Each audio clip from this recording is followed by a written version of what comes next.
Hey everyone, and welcome back. I'm Follygon, and we are going to continue working on our D.Va character here. I am planning on working on some of the hair here shortly, but I think I was looking through while I had the recording turned off there, just kind of looking through my hair, and I think I'm just going to go ahead and delete all of this for now. And let's see here, scroll back up, and then if I can,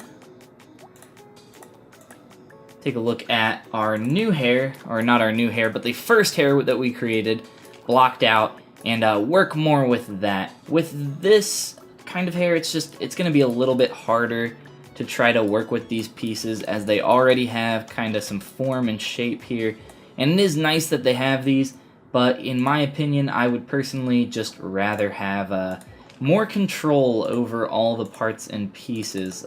Just having a good base here is going to be more important to me. And the quicker we start blocking out all of this stuff, the quicker we are going to be able to get this character to start looking more like D.Va. So let's go ahead, and I'm just going to adjust my light a little bit. And it looks like I don't have the correct material on my eyes. That's no problem. Not sure how that happened, but I'm just going to reassign that material, toy plastic, fill object, and there we go. From there, we can go ahead and, as I was saying, working with hair, what I would like to do is throw in the facial hair.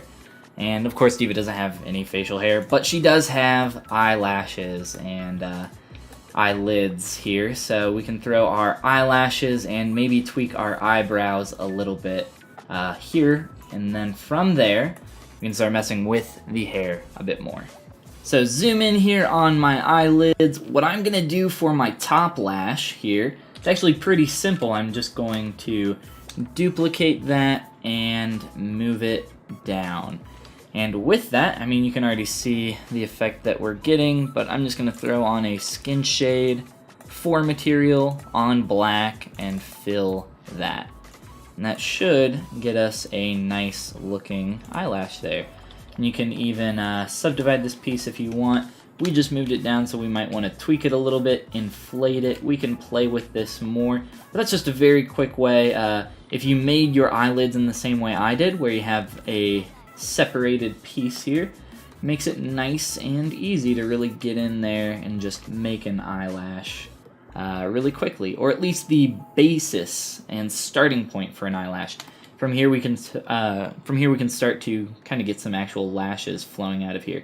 For the bottom one, unfortunately, we didn't keep the curve there, so what we'll have to do is redo that curve piece.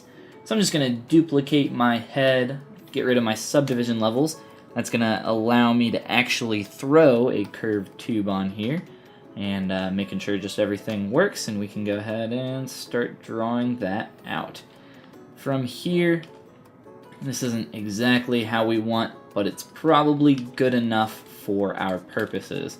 I could spend some time redoing that if I needed, but no worries here. We'll just try to do this as quick as we can. So let me just align this a little bit better. Could even delete this end cap, close holes, and that should be fine for what we need. Let's try that again. Delete, close holes. And what I would like to do is Z-remesh that as low as possible. You can see we're gonna not have the best geometry. We even have more polygons than I would actually prefer having here. So I'll probably end up deleting some of those, maybe using our Z modeler brush, or maybe just trying to Z-remesh this again to get a little bit of a different topology flow. Again, you can use that Z modeler brush and use a delete edge loop. And if this is bothering you up here, you can go into your preferences. It does bother me. I need to actually save this to my new configuration, but it's under interface, insert multi-mesh viewer, and change that placement over to the side. So let's delete an edge loop, or 10 or so in here, and then we can kind of keep messing with this shape. For this lower lid, I'm probably not going to carry it across the entire eyeball here. And let's go ahead and mirror that as well. Subtool Master mirror across the x-axis. And I think it's okay to set our black skin shade material as well. We can turn that off if need be, if it's bothering us. And you can kind of start to see the shape and what we're gonna get here. So as I pull this down, I kind of want to start just tucking it into the mesh so that it becomes no longer visible. So I only want this one, at least for D.Va, just the references that I'm looking at, they don't bring it all the way across the entire lid here, across the eyeball. So let me just use my move brush and try to really get that in there. Turning on your poly frame can help you see if the black is a little too hard to work with, or you can just click that paintbrush icon and adjust it that way. What I might even do is delete these polygons here. Of course, you have to get rid of your subdivision levels. You don't have to, but you have to be on the lowest subdiv at least. And from there, you can experience some problems if you don't delete those subdivs. That's looking pretty close to what we want. When I did that, I might have lost my poly paint. Looks like I did. So there's just a couple little, I wouldn't say bugs, but a few little things that kind of like deleting your subdivs, and z-remeshing is probably what did it, in all honesty. Just a couple little things like that that can mess up your workflow. No worries, we can get it back real quick and head on back over here to start adjusting this a little bit more. So what I'm probably going to have to do to get this to have the flow that I need is adjust our lid here, our lower lid, and get it to play a little bit nicer with our lash base. It'd be nice if we maybe smooth this out to get this transition from a larger shape to a smaller. You can even use your move brush with backface masking, which is one of my favorite methods for just moving thin objects or moving stuff without affecting parts I don't want to. It gives you a little bit more control in there. So we'll play with that, and let's go ahead and zoom out. We're still not getting the interaction in here that we want. That's totally okay. The fact that it's in there is what we want to worry about, at least for the time being. Start looking at all this stuff, how it's playing together. And I didn't do this time because I'm trying to kind of go through this and explain every little thing that I'm talking about. At least, not every little thing, right? But as much as I can, while still kind of having some mental power to throw at the rest of this. So I'm not trying to explain everything, but one thing that I normally like to do is I normally like to throw in all the parts and pieces for a character as quickly as possible. And I didn't do that this time because I'm just kind of, taking my time with this, and it's hard to talk and work at the same time, and I'm sure you guys understand that. So if you're putting in these eyelids and eyelashes and you're waiting till much farther down the line to do that, that's kind of when you start to notice all these other little problems happening. So you see me like going around, jumping around, fixing all these little things. Well, that's because these interactions between all these different meshes, all these different parts, are helping me see where essentially I screwed up. They're another one of those little ways to kind of help you figure out what's going on with your mesh and your character. So if you're looking at a concept of D.Va, for example, like the one we're looking at, or the D.Va examples that I'm looking at, I just have a bunch of references up on another monitor, and it can be difficult to kind of get your character to look like the reference if you're only working, say, like this, and you don't have all the other parts and pieces in here that you need. But as soon as you start adding in the eyes and the eyebrows and everything else in here, all those parts start to play together, because that's what the reference is that you're looking at. You're looking at a completed character, most likely.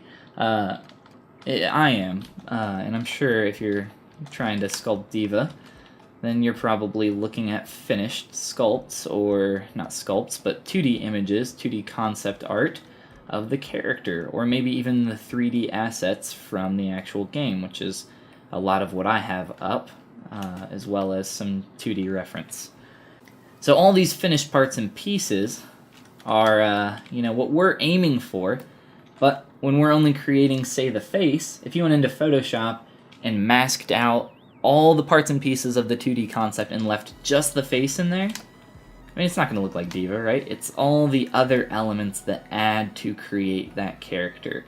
So essentially what I'm rambling on about here and trying to say is that don't beat yourself up and don't noodle so much with what you got here, like, oh, that doesn't look like D.Va. Well, we don't have the hair in, we don't have the headphones, we don't have a suit or anything that would, allude to D.Va.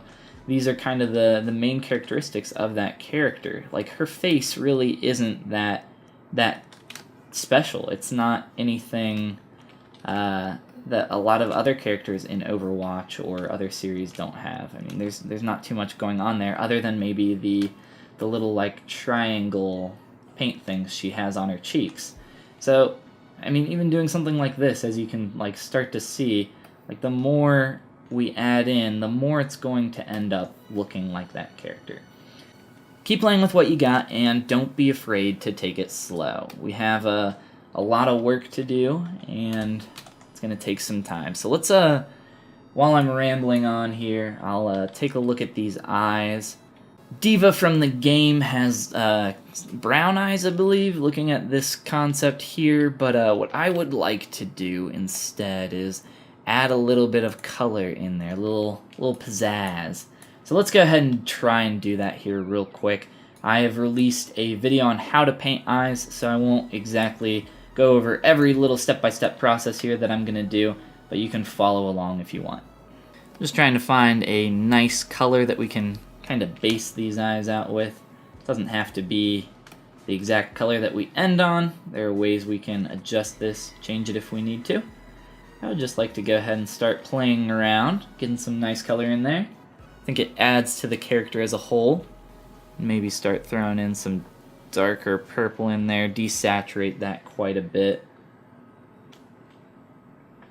Paint it on top. If you're having trouble staying in the lines, as they say, you can always mask it out from the side and maybe even soften that mask. That's what I like to do a lot of the time, just to kind of keep it safe.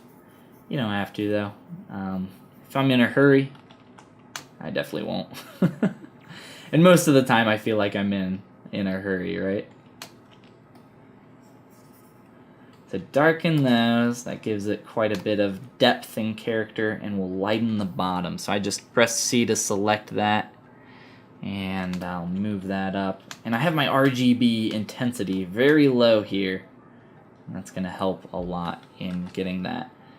I think honestly that's pretty good there. I don't want to do too much more. For me, in my opinion, with eyes, less seems to be more. It's just my personal opinion there. So we can go ahead and mask this off. I'm just gonna soften that and fill it in. And just like that, we'll turn on our white color so we can fix that. We have some painted eyes, and we could even adjust these. They might be a little bit too big in terms of the actual shape of the iris.